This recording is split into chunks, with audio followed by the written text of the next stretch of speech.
Frankie's with us again. And Frankie, the Jets started their playoff run with a win in Game 1 over the Blues, but it was the 10th straight playoff game Connor Hellebuyck has allowed 3 or more goals.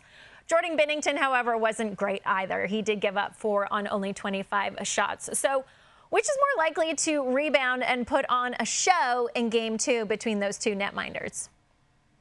The reality is, it's both of them. It's not one or the other, and for different reasons.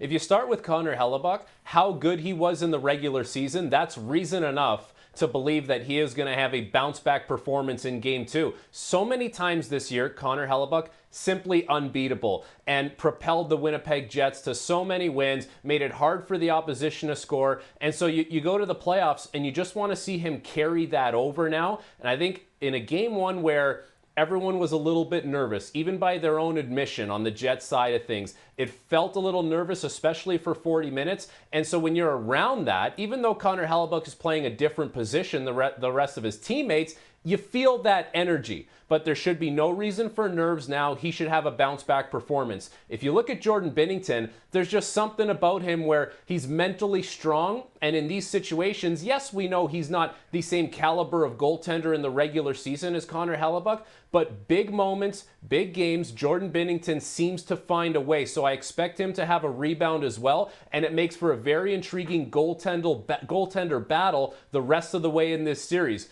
The best goalie in the regular season, the best goalie in the world in Connor Hellebuyck, and a massive big game goaltender in Jordan Binnington. Both of these guys looking to rebound. Yeah, looking forward to watching that, actually. And I know both you and Craig Button had talked about how important it was for the Jets to handle business in Game 1, and they did. So they need another one tonight to keep home ice advantage.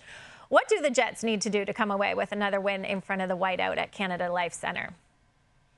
They need to play to their identity, which is what they did in the third period of Game 1. Through 40 minutes, it felt a little tentative. It felt a little bit nervous. And then once they got to that third period, all of a sudden, that was Winnipeg Jets hockey, where they keep the opposition out of their own zone. They don't allow a lot of shots on net. And that turned into good offense for the Jets, where they get 3 goals in that third period, and their top players get playing in the offensive zone, and they get rolling around. You get to Jordan Binnington, you get to the goaltender, you force St. Louis to make some key mistakes in their own zone, and that's Winnipeg Jets hockey. You couldn't have said that for the first 40, but you could say it for the last 20, and so now you go into Game 2, and you have to feel confident, Sarah, about your ability to win a game if you put that together for a full 60 minutes, because you know you won a game doing it for 20. If you can do it for a full 60, the St. Louis Blues will have a hard time beating the Winnipeg Jets. The Jets just have to get to their identity and their game plan much earlier in Game 2.